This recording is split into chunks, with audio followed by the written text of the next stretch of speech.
win. Buffalo has won 2 and lost 1 in its earlier meetings with the Nordiques. Quebec is slumping badly right now. The Nords are 0-6-2 in their last 8 starts. So Sabres looking for their 3rd straight, 4th straight, actually, if you consider that big win they had over the Soviets last Monday night. Mike Ramsey definitely out of the action tonight with a pulled groin muscle. In NHL action,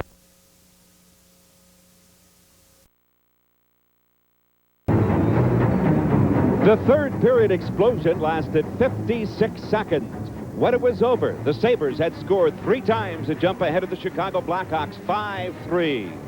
Rick Vaive and Mike Foligno tallied on the power play, and then Jeff Parker scored 15 seconds later. But the Hawks fought back at their own power play chances, and Dirk Graham tied the score at 5 4 minutes later.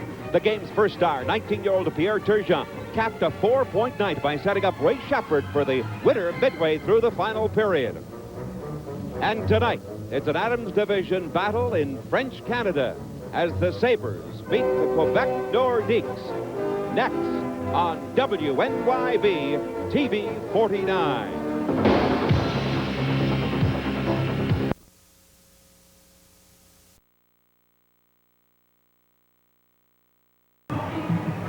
Well, thank you, John. The last time the Buffalo Sabres were in here at Quebec City, they won by 5-4. In the 3 games against the Nordiques, they've won 2 and they've lost 1. Now, the Nordiques, Mike, they have been struggling. They've won 1 of their last 10 games, and if they fall behind early here tonight, you're going to see some very angry fans. You're looking at the ugly side of some hockey fans here in Quebec. I mean, they live for their hockey in Quebec. This is the one major league sport they have. They live and die the Nordiques. The Nordiques are not playing well. Already in warm-ups tonight, they're sitting there. Some of the fans, they have bags over their heads. They're calling their team a bunch of turkeys. Yeah, they're 9 points back of the 3rd-place Buffalo Sabres. And there, as a matter of fact, there's a look at a young fan in behind the Quebec net with a bag on his head. And the Buffalo Sabres are going to be missing 2 of their top defensemen tonight. Mike Ramsey did not make the trip because of a groin injury. Phil Housley has a bad back. Now, he tried to skate. He was skating in the warm-up, but I guess he just decided he couldn't go. Yeah, it was pretty obvious, Ted. We were watching him, as a matter of fact. As soon as Phil tried to pour on some speed, say, coming out of the corner, you could see him buckle a little bit. And remember, the other team, the coach over there, if Housley plays, are saying, hit him, hit him, hit him. So there's 20 guys out there trying to hit him, and he's playing without that big burst of speed. And Joe Reiki, by the way, he'll be in the lineup. He's called up from Rochester. We understand he's been playing well in the 3 games that he played with the Rochester Americans. So it's the Buffalo Sabres and the Nordiques, but right now let's go back to John Gertley. in addition to the... Hey, Shepard. Ray, coming into this game, I think the most obvious factor when you look at this Quebec Hockey Club are the goals against, 207. That's the most in the National Hockey League. They say they're very weak defensively, but you as a player playing against them, do you notice them to be weak defensively? No, not really. I think every game we play against Quebec is fairly a tight, close-scoring game, and I think the reason people get a lot of goals in Quebec is when you get up a couple, they sort of fold the tent, and when we've played Quebec, they haven't done that. I guess that's a bit of the Adams Division rivalry. I guess it's been somewhat of a perplexing season for you at this point. In the first half, the goals have not come as easy as last season. I'm sure the fans at home watching tonight want to know why. Have you got it figured out yet? I think it's just a case of, I've been rushing my shots and, shooting in not great shooting times. And I think the past couple of games I've been getting on track, and I've been getting better quality shots, and hopefully the puck start going in the net for him. Well, oftentimes you see a player that scores a great amount of goals in one season. The goaltenders will catch on to the type of shooter he is, but you do mix your shots up high and low, and I guess that's what I'm trying to figure out. It's not that the goaltenders can get a line on you, because there is no line on you. You go up and you go down with your shots.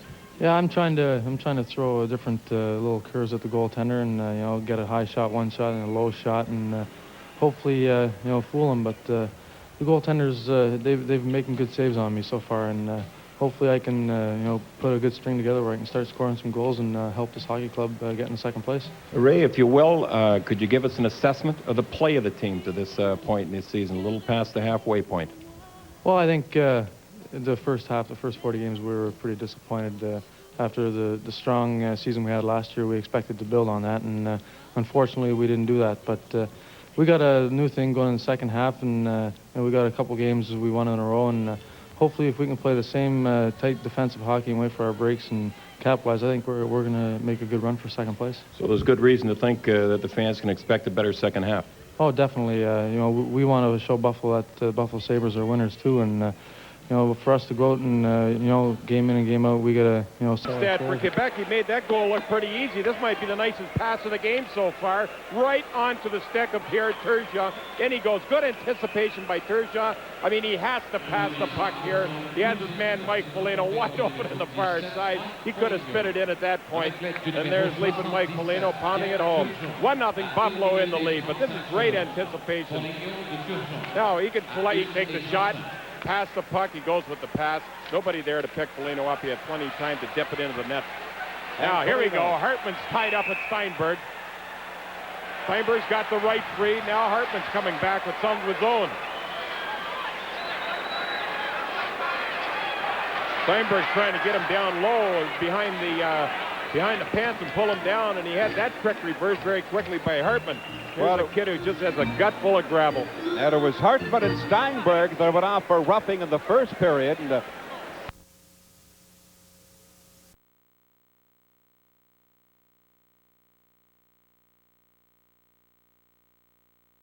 on a weekend. Yeah. After all those weeks. It's the Pro Bowls next week, or 2 weeks. We get to start that stuff all Right. and they're not done yet. How about hockey tonight? Hockey, Sabres get the spotlight. Exactly, Rich. Maybe a little different. Hockey to start off. We go to Quebec City. Sabres and the Nordiques, Le Calissé. We pick up the action with Darren Poopa in the nets, and it's a good thing for the Sabres. He was in there tonight. He played just a sensational hockey game as the Nordiques just kept on coming all night long. Big save right there off the rookie Joe Sakic, a glove save. Then the Nordiques cough it up in the second period in their own end, and Mike Foligno puts it away right there. A nifty shot on a nifty setup from Pierre Turgeon as he dishes it in front and puts it home. But then it was up to Poopa as Quebec outshot Buffalo tonight 41-20. Poopa out of the net, but then he gets back in and makes the big save right there. And here he comes again, a nice setup in front, and Poopa slides. He's equal to the task one more time. But boy, wouldn't you know it, it's happened all too many times for the Sabres this year. Late in the game, it would be the Nordiques coming up with the goal to tie it. Mark Fortier's 10th of the season. And the game ends in a 1-1 tie. As it went to overtime again, Quebec outshot Buffalo 41-20, but Darren Poopa, the star of the night. Sabres have Calgary at home tomorrow. Tom Barrasso in action. Kitchen sink, and they came out with the 1 point, and then they fly back, get in late. Too much. And then they take on one of the top flight teams in the league this evening, Rich, leading off in the big board. Sabres return home, to be exact, 2:30 in the morning, and then they've got to regroup and go against the Flames. Darren Poopa was spectacular last night. He earned the point all by himself. As you see action in this contest, Poopa time and time again answered the call. Big glove save right here, one of 41 shots thrown his way. And then Buffalo would get on the board as the Nordiques coughed it up in their own zone, and Pierre Turgeon slides it over to Mike Foligno, worth another look. Foligno, maybe the easiest goal he'll score all year long, thanks to Turgeon. Now, Poopa was straying out of the net last night time and time again. He was caught, but he found his way back in there. Look at that save as Poopa dodged a bullet on that play. Then he'll make a great sliding save right here. But in the end, the Nordiques would catch him as he's caught out of the net, can't clear the zone by himself. He tried to bank it off the glass and out, didn't work it. Out of the zone, Mark Fortier got it in front, his 10th of the year in the third period. Made the game a 1-1 score, and that's the way it finished in overtime. But Poopa was spectacular, stopping 40 of 41 shots. So tonight, the Sabres take on the Flames down at the Odd. This will be an excellent hockey game. Calgary, one of the biggest, strongest teams in the league, and they've got a lot of scoring.